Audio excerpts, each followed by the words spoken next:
So we have got Ben Schoenbrun, who's at a great 9-5, and then you are seeing correctly. Dave Wiegand is at 12.5 and 1.5. I believe it was in the last round that he tied Evan Borofsky. Evans, please correct me if I'm wrong, but I believe that's what happened to end their day. Yeah, so going into the very end of yesterday, Dave was 12-1, and Evan Borofsky was, I believe, 10-3, and so they were the top two players in the standings, and they faced each other.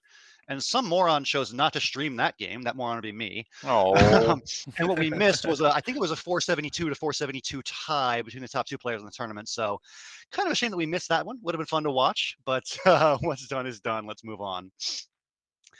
And it looks like Ben is going to have the opening play of the game against Dave here, and he's going to have Bulk coming down right away for a nice little score of about, I can't do math right now. I'm still waking up, 32 points. 32 indeed.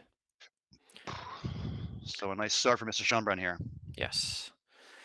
Akratir points out in the chat, spread is so interesting. The person tied for second best spread is at a record of 7-7. Yes, that is fascinating, isn't it? So they've clearly won by a lot and lost by very little. So I had dinner with, speaking of spread points, I had dinner with Ben last night, and we were joking because Ben's spread is 2. And so we were making constant jokes throughout the dinner about Ben's spread points. For example, Ben said, I have as many spread points as 2 Chains has chains, which was pretty great. I love that. I think it was Puneet who said, you know that show Three's Company? Your spread is less than a company. Oh, that means it's a startup. It's not yet a full company. Yeah, there you go. There you go. So we've had lots of spread points jokes about Ben's spread of 2, but he's got a good record, 9-5, so he's in the top 10. Yes. Hello, King Maximus 44. Welcome to the broadcast. This is really a thing. As far as what they win, we do have monetary prizes for our top placing finishers in this division. First prize is, I believe, a whopping total of 10 grand. Is that correct still, Evans? Yeah, so I believe we posted the full prize table on cocoscrabble.org. You can correct me if I'm wrong, if you guys are seeing that or not, but I think we posted it. Long story short, it is $10,000 for first place in this division, as Jesse said, and it is then 5, 2.5, and 1. So $5,000 for second place, 2.5 for third, and $1,000 for fourth. So whole bunch of money at stake right now. Dave is in first place. He's in that $10,000 position. And I believe Ben's in like 8th or 9th. So he's definitely in the hunt as well. And speaking of $10,000, that would be very much an overbank in a good way. Dave Wiegand is wanting to overbank with all that money. Right on cue. Love it.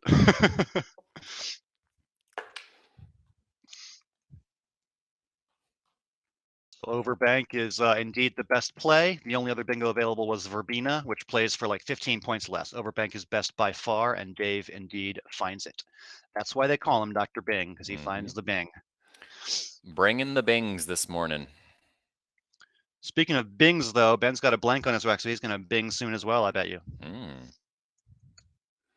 Not on this turn, but perhaps next turn. He's got all sorts of medium scoring plays, things like Find and Friend and Fried, but no bingo available this turn.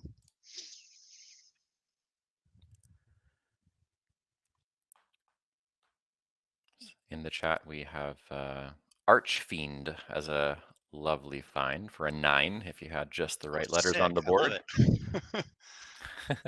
I would hypothetically love to see it. Yes. And then for clarification, AKA Ben, when he has that thing on his head. That is in reference to the Guy Fieri hat, I believe. Yes. So in fact, the first Coco tournament ever was Hood River, Oregon. And as those of you who have been to the lodge in Hood River know, they had these like funny hats hanging from the ceiling of the lodge. And one of them was this like Guy Fieri costume with like the crazy hair. And Ben just immediately fell in love with this crazy hair hat. He loved it. And it was like his new Hood River look. So this is kind of like his Hood River tribute look. Yes. And he's rocking it here on table 1. I love it. And his nickname for many of us when we talk to him is Benji. It's based on his past usernames as well.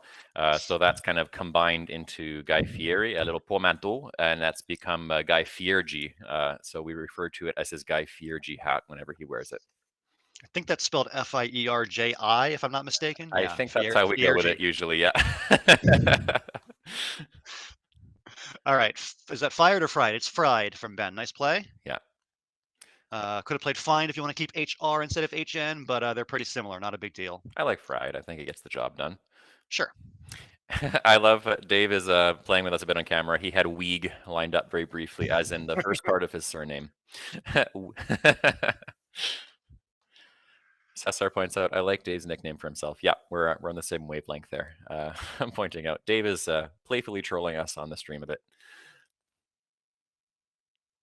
Ben, I believe, has Unhouse on his rack.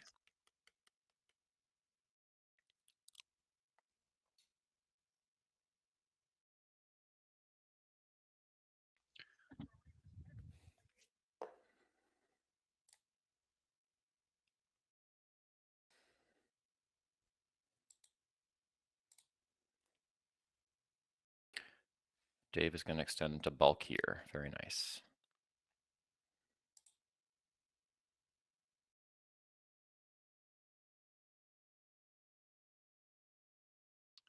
Sorry for going mute for a second. I was trying to figure out the Twitch chat issue. Since I'm on a separate computer, I got to like pop out the chat so I can see it.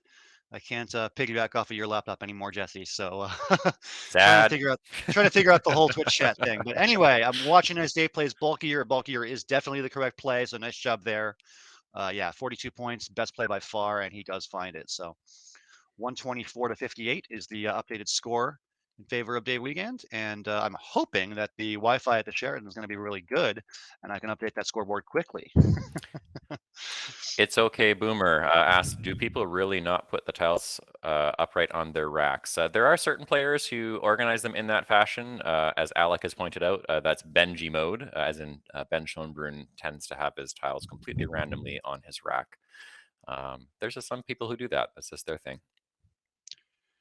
Yeah, Ben's kind of the famous, like, most disorganized tiler of all. It is an annotator's nightmare because you're trying to figure out what his rack is and you can't read it, but we'll make do with what we got. Yeah, I'm currently dealing with a little bit of a blurry camera issue and a Ben's tiles being disorganized issue. So I'm going to try my best to figure out what these racks are, but it's going to be tough at times. Yeah. I think I saw HNORSU blank, but y'all can correct me if you think I'm wrong on that. It's 2 U's actually. So there we go. Weibin has put the letters in the chat for you. Oh, cool. Speaking of which, good morning, Weibin. I also see Jeremy Koo in the chat, who has added Ricky, as in Ricky Prunomo, doesn't put his tiles upright either. Yes, there are a few people who are known in their relative regions for not putting all their tiles in that upright and alphagrammed order. Mark, as in Mark Wu, I believe, Hubert Wu is pointing out, yes.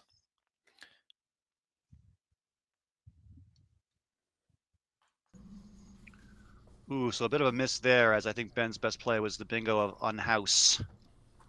I can't actually see what Ben did play, but it looks like it's only 2 tiles, so it's not going to be a bingo, I'm guessing. He's played Hub off of the B in Overbank. Ah, okay. Yeah, Unhouse was the play there. All right, back to the Bing.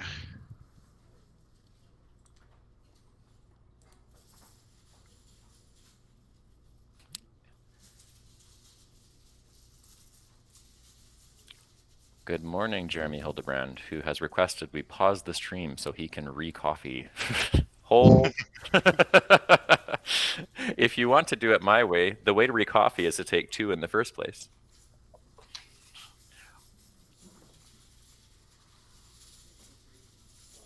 So it looks like Wiegand can play Wieg more.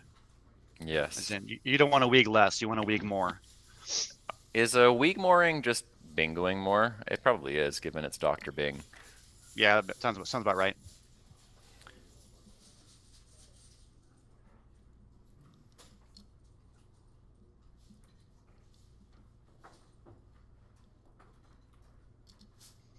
Wagmoyer. I love that definition. That's awesome. Nice. Now, perhaps a Wiegmeyer, if that were a word, that's probably the mess that you're left in after he's bingoed on you like 7 times. It's like a quagmire, but it's a Wiegmeyer.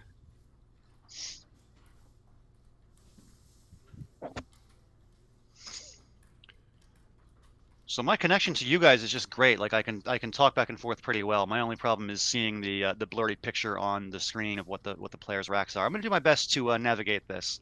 I can read Dave's letters a little bit better than Ben's. I think maybe Ben is drawn. Is it donuts blank or is it?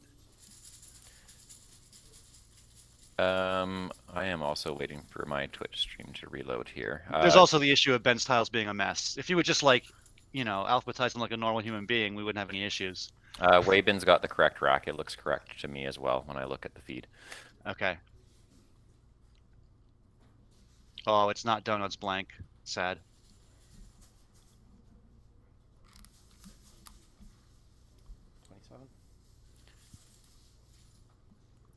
And Scott Jackson is joining us in the chat. Good morning. Welcome to the broadcast. Right. So it looks like Dave opts to take out the triple in the top right corner with Mower. He had other options that were, kind of stronger equity-wise plays. Like he could have played something like Meow for a better just, points and leave. But he chooses to take out that triple, which is understandable. Especially after a kind of fishy play on Ben's end. He wants to definitely prevent any big, huge bingos. So perhaps using the rack inference from Ben's play to make his decision. Some suggestions in the chat. Vanita has mentioned unsuit with that E at the end. Jeremy Hildebrand's mentioned with a question mark on foots. Alec has mentioned moutons, teutons, and boutons, all of the utons. Let's see what else we got in the chat here. Oh, Scott is turning 40 tomorrow. Well, congratulations in advance.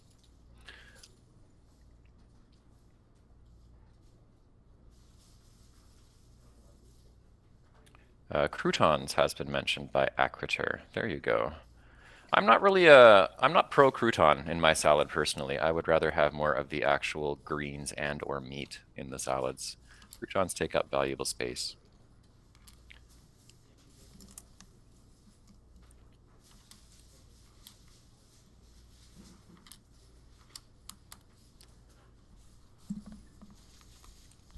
Looks like at the end of the day, Benji is going for unsuit as per Vanita's suggestion.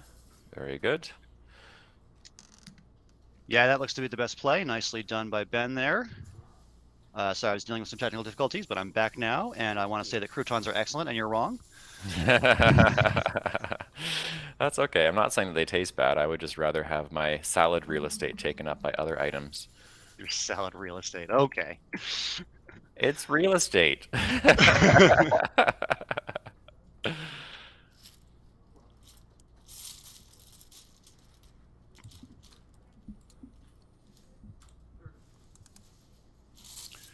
right, I'm gonna have to ask the age-old question: is that an O or a Q? Hold. I think it's a Q. It's a Q. Yeah. All right, cool. So it's like geotic Q. Yeah. Well, there's all sorts of good plays with the Q here. You got stuff like through that U and unsuit, you could play quote or quite or quiet or coquille or coquette. There's all sorts of options. What do y'all think in chat? Which one do you like? I like the froglet myself, so I'd go. I mean, I like coquille. I don't know if I'd actually pull the trigger on it for this play, but it jumps out as a decent play immediately.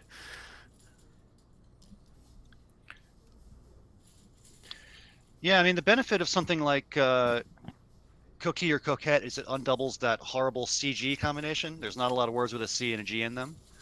But it does open up the triple perhaps a little unnecessarily, whereas a play like quote wouldn't. All right, Dave's going to live dangerously. Me personally, I love to see it, but others might hate to see it. Here we go with coquille. He goes for the froglet after all. All right, updating that score. It should be 192-106, a pretty sizable lead for the Bing. Okay, and then Evans, can we verify? Is that you manually updating the score, or is that the program? I think Weibin's in the yeah, chat. Weibin's program's working great. Yeah, so all I have to do is quackle the game and save the file, and automatically you have scores and unseen tiles fed right into the broadcast. Excellent. We'll pull up those unseen tiles later in the game once the tile pool gets interesting. All right, so Alec has pointed out Pinotage fits alongside Coquille for Dave's follow-up draw, assuming Benji doesn't block that area there. Very nice. Yeah.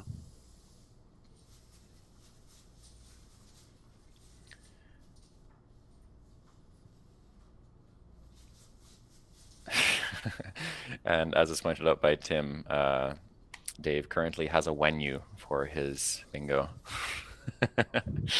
Benji's rack, I believe he's got Davy WFY.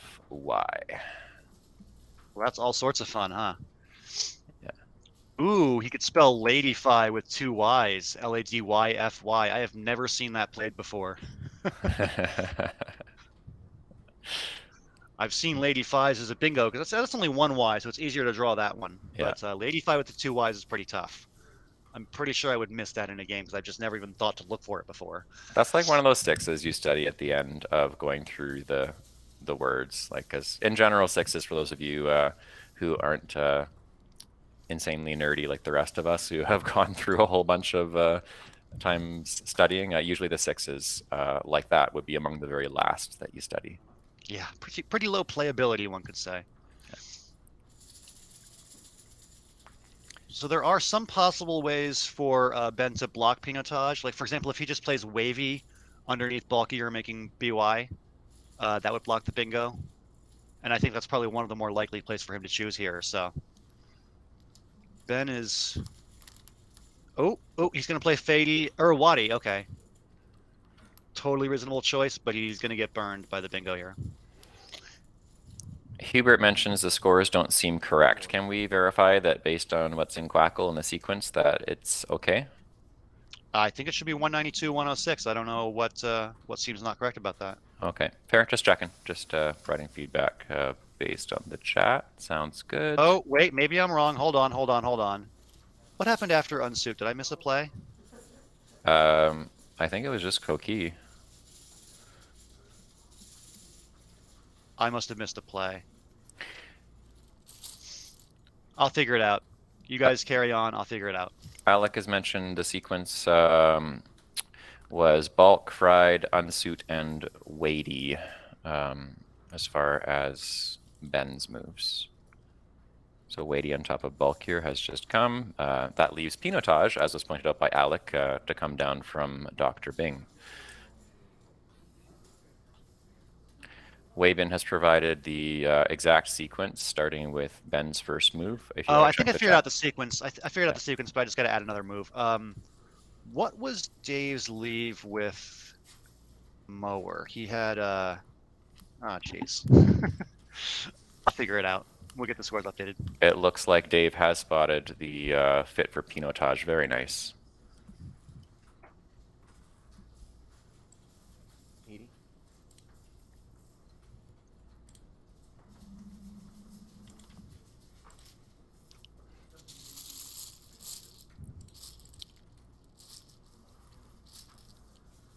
Yes, SR, pardon me, the Wenyu.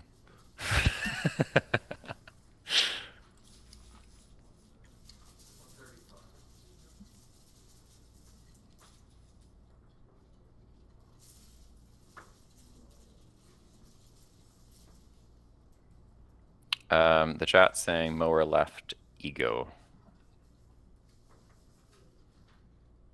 Because, yeah, he had Gruesome without S. I do remember that. That's correct. Well, of course, he had Wigmore. How could I forget? Le soleil se couche. Yeah, it's looking like that. that translates to the sun is setting for those of you who are not fluent in French.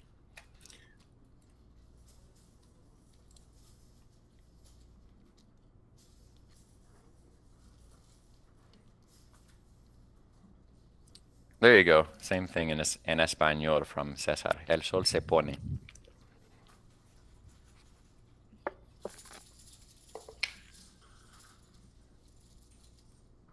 Okay, scores should be corrected in just a second. I believe it is actually Wiegand 263, Schoenbrun 173. I think I was missing a play of Mower in there. Weibin's mentioned 173263 for the current score. Yep. Okay, good. We are in agreement. Perfect. Oh, we're getting some multilingual, the sun is setting here. I love this. So good. German, I am not super familiar with there, Alex. Thank you for that. Die Sonne geht unter. Is that just like the sun is getting under, if I were to more literally translate that? Because that makes sense.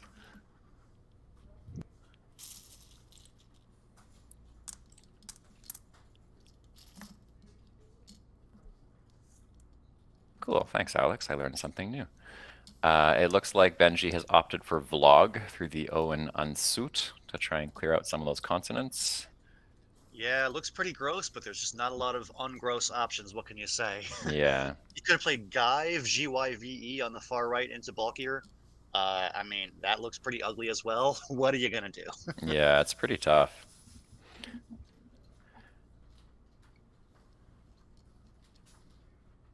And Matahari Turbanam. Vanita, is that Bahasa? Saying the same thing?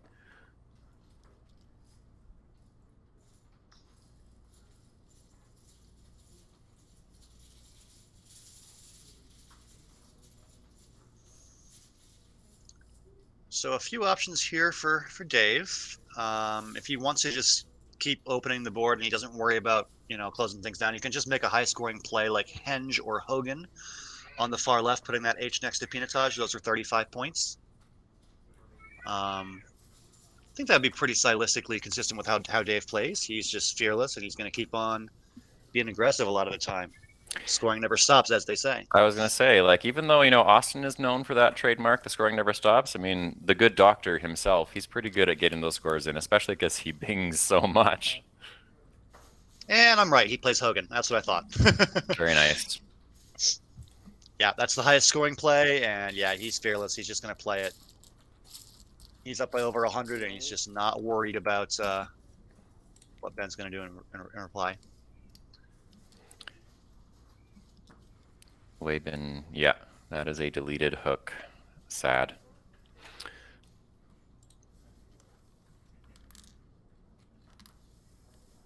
Ooh, looks like a big play coming back from Ben, though.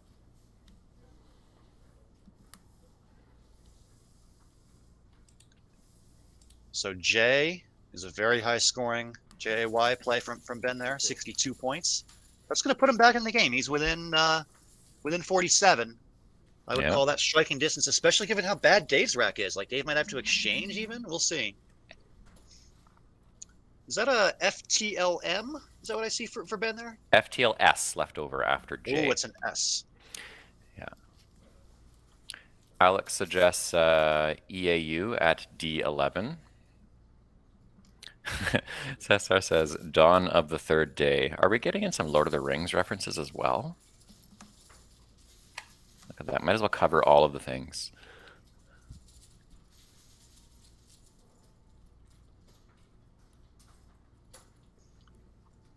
So there is one play here that scores 30. It is not easy to spot, though. It is a little overlap and underlap. It's an in-between lap, you could call it. So in between mower and fried, you can fit oven. Yes. Through that V for 30 points. Very nice. And Ben's rack is looking pretty good. 22. I wouldn't know.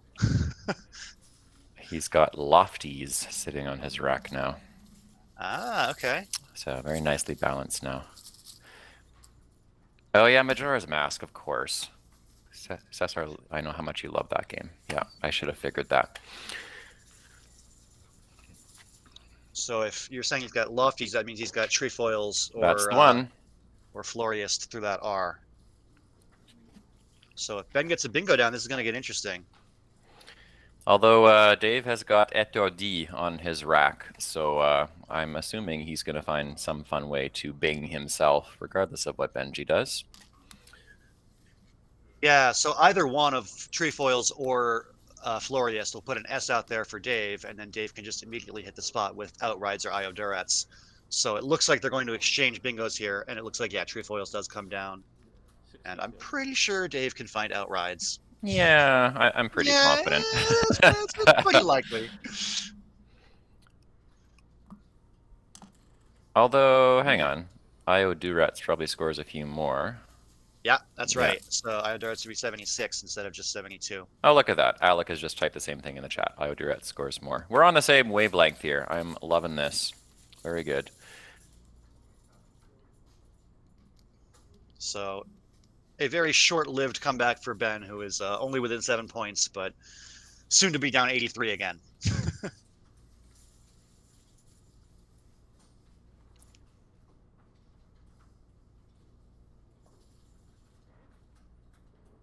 One could say the sun is resetting on this game. Yeah, and Ben has just drawn. It's set, and then it came back up again, and now it's back down. But Benji has drawn another 7 on his rack. He's got Tensist, and I do see that's been pointed out in the chat as well from Peter Andronowski. Welcome back. Interesting.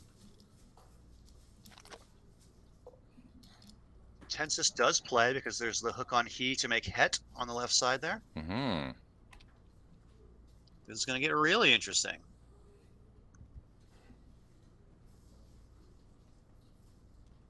And I think Looks the only. Go ahead, sorry. Well, it looks like Dave is taking his time and not playing Ioduret right away. I wonder what he's thinking about. I was just going to say he's probably thinking about just the placement of his many options on the board, because obviously there's no issue with what he's seen. I would imagine he's calculating based on the pool, the scores right now, what's going to be maximally optimal for him while limiting his opponent's options. That's tough in this position. Yeah. So Ioduretz and Outrides in that slot were the only available bingos. I was actually kind of surprised to see that, but yeah, there's nothing else available. And I think Ioduretz is a little bit better for the points, and also just maybe the I is a little bit harder to hit than the O would be, because like O blank is like every consonant in the book and some vowels too. It looks like for our hardcore Majora's Mask fans, they are requesting a sundial on the stream. For those of you who are not familiar with The Legend of Zelda Majora's Mask, the premise of the game involves, well, you're saving the world, more or less, but you have to do it within 3 days. But you go back and forth on the timeline a lot based on, well, the Ocarina, for which the Ocarina of Time was named for the previous game. So we'd be adding in a little bit of a Nintendo nerdy reference here if we had a sundial that was that was connected in the same way, that involves this back and forth of sunset and sunrise and sunset and sunrise. All right, here comes Tensist. Yeah. There's Scrabble happening. Yeah. This is going to get interesting. So Tensist for 70 is going to put Ben back within 13 points. And we should pull up the unseen tile pool in just a second as soon as I can input Dave's rack. And he's got anemic, as Vanita has pointed out. Does not play. All right, so let's pull up that tile pool. We've got 10 unseen tiles today, which means 3 in the bag and 7 on Ben's rack. The X and the Z are both still unseen to Dave. So he's only up by 13, and there's a whole lot of scoring potential unseen to him. He's got to be a little bit nervous now. Yeah, that first E in Tensist in particular would be of great concern. Yeah, So yeah, heat, H-E-T-E is a word, so like EX there, or even Zex there, making a very, very big play is a possibility for Ben. And we'll see what Ben draws. It looks like he's got a Z. I'm just getting through. So he does not have the X. He's got Zip L-E-R-D on his rack. Okay. So the tiles he left in the bag were A-I-X. Oh, wow. And of course, the X is a really important tile for both players. So Dave is likely to draw it after whatever he plays next, which is, I think, good news for him. But maybe Ben's got some plans for the Z as well. I'm not sure.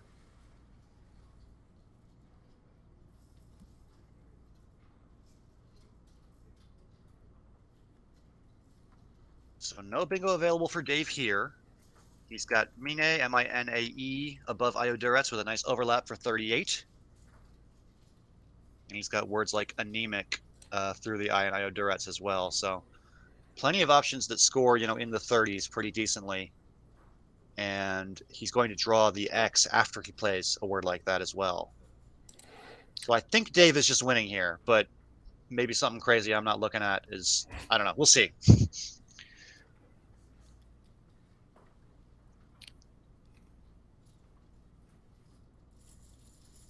Yeah, this is still looking very much like anyone's game potentially. I would agree with you, King of Lettuce. This is a tough one. Dave has got a lot to think about, and it's a good thing he's got a solid 10 minutes because this is a very classic pre-endgame situation where many permutations of possibilities need to be gone through, and they probably all involve that X and Z that are both unseen to him.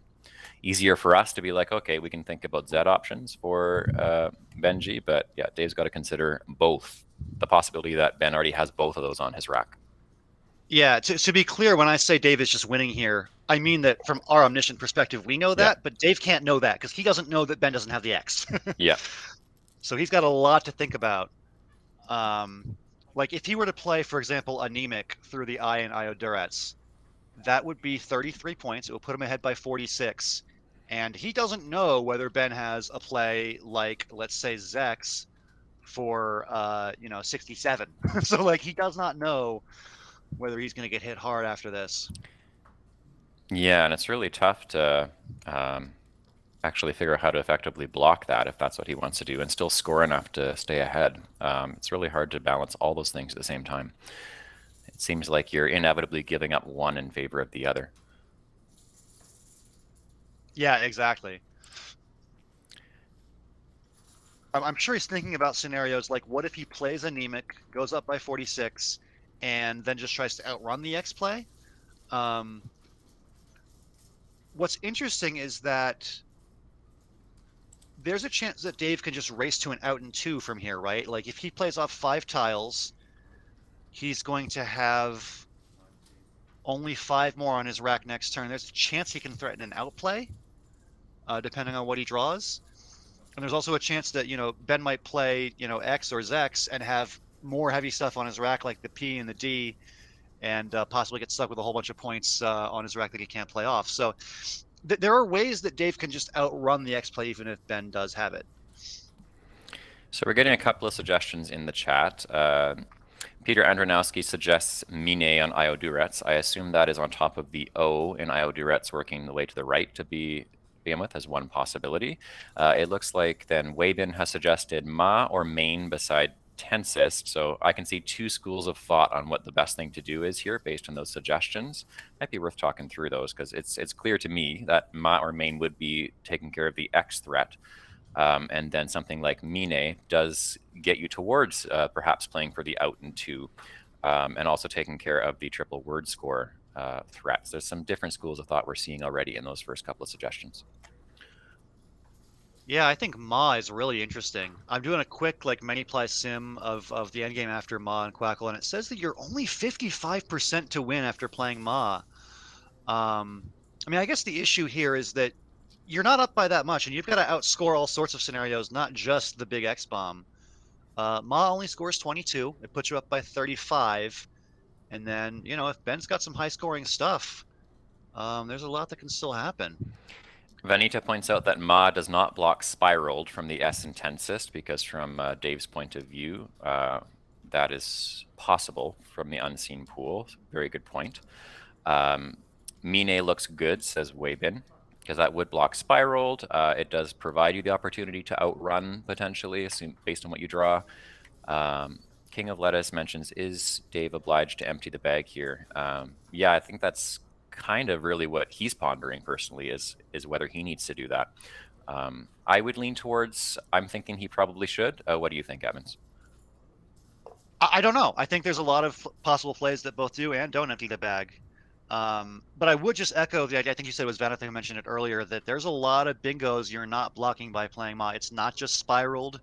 It's Snailier, it's Salicine, it's Sapience. There's like a million bingos that Ben could have.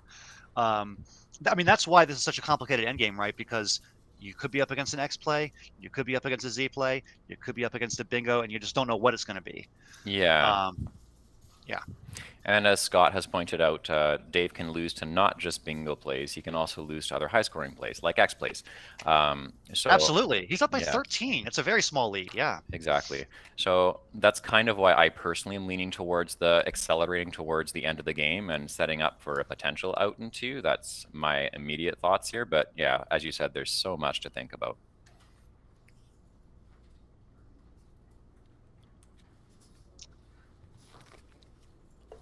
Yeah, definitely a lot to think about. My first instinct was just to make a long play like anemic or something, but there's a lot of ways that can backfire. Wabin says, if your opponent has Zax, he's guaranteed 60 plus points. Yeah. I mean, you say guaranteed, like what if you block it?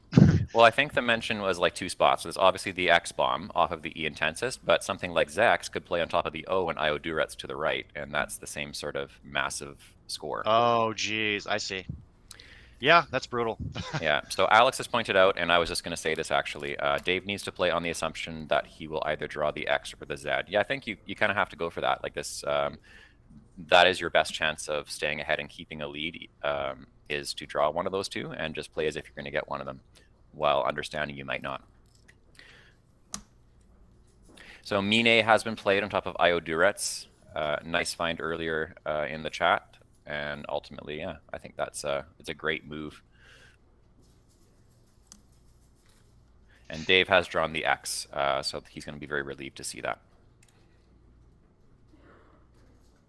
You love to see it if you're Dave, not so much if you're Ben.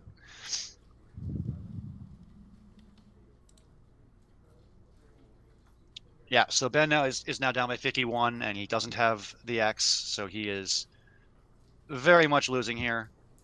He does have some cool plays. He can play Lizard through the AR that Dave just gave him, but that's not going to win.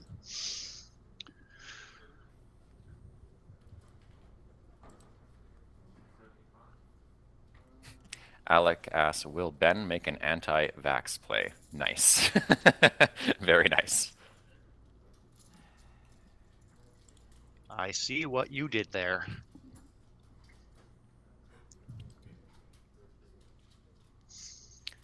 Scott says, yeah, Ben is super close to a Moz, but he can't do anything. Unlucky. Yeah, and I think that's part of what would have pushed Dave towards that decision is Mine, just given there were no O's left to draw, doesn't give back OZ plays going to the left. Although Kaj, I think, would have been one of the plays that were possible before Dave drew his final tiles.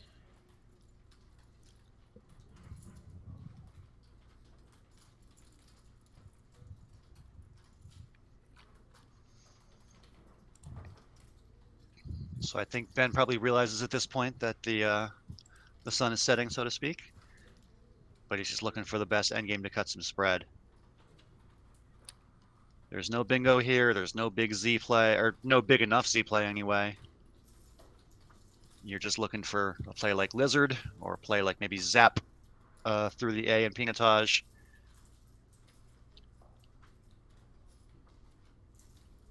Looks like actually the best play is Zap. I'm trying to figure out why. Oh, you have Idler. Oh, not very nice. Okay. So you have Idler, IDLER, at the bottom, underlapping Io Duretz. So you can play Zap first to play off the Z and the P, and then go out with Idler. Nice. Oh, he's going to try a phony. Okay. Understandable under the circumstances, but not going to work. Hold.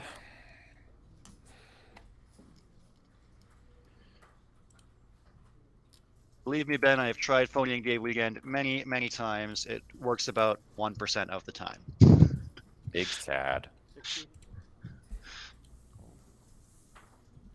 And I'm assuming we got ourselves a hold here. Dave's turning the board around. I'm waiting to see what he does in the feed here. And he reaches the clock. Yep, there we go. Yeah, so Ritz is no good. That is going to come off, and it looks like we're going to see Vax from Dave in a minute. In the chat, Dave should just neutralize the clock and say 0. Savage. I love it. Gee, I wonder who said that. Oh, it's our resident Frenchman, Rusimov. Okay. Yeah. Oh, boy. And you know what? To be fair, from just as a teachable moment here, obviously it's going to be 0 and come off. But if you're even like a little bit uncertain as to whether it's a word and it's a way that you could potentially win in case it is a word and you've lost anyway otherwise, there's no reason not to try it. So I mean, like, fair enough. you might as well go for it in this case. Plus, he has no spread.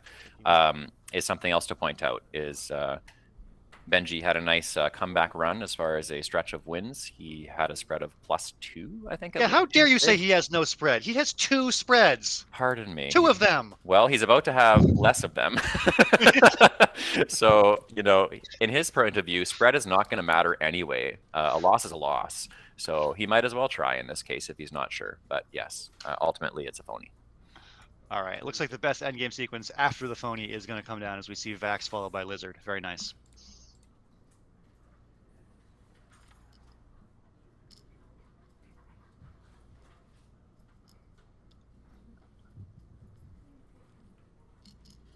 All right, so your updated score is going to be 485, 419. Updating that now, and then Dave is going to play out Sai for 9. For our final score of Dave Wiegand, 504. Ben Schoenbrun, 419. Yeah, tough beat for Ben there. He was definitely giving himself a chance in this game with that late comeback, but just couldn't quite finish the deal. Would have loved to draw the Z and the X, but didn't get that. NJ Devil says Abakai would have been fun. Yeah, that would have been a fun little spot there. Cesar says, I think Ben needs to get slizzard after this game. Very nice. Very nice indeed. A little bit of pop culture music reference there. That song is like, what? Is it like 5, 6 years old now? Probably even more than that. That goes back a while. It was close in like a cosmic sense. Let's just refresh here. So Benji got binged. Bing As one does. Bing will go up to 13.5 and 1.5 after this game. Nice commanding lead over the field at this point. And those 2 spread points will become many fewer for Ben Schoenbrun. Will be 9 and 6 minus some. And this happens. Sometimes that's just what happens. You lose by a lot and win by a little. Yep. So, Evans, before we cut out for a brief break here, any particular move that stands out to you or swing point in the game here? That's a great question. I have to think about that. I mean, definitely would have been nice if Ben had been able to find Unhouse early in the game. That one small fishy play of Hub for 16, gave Dave a chance to pull ahead early on, and he was kind of playing catch up from there. But I mean, even despite that, Ben had a chance late in the game. He found his back-to-back bingos of Trefoils and Tensist, and that gave him a chance. And then, like we were talking about for the last 10 minutes, it really just came down to a difficult pre-end game, and he had a chance if he drew the right tiles, and just unfortunately didn't pull them out. Yeah, I would agree. Excellent points there.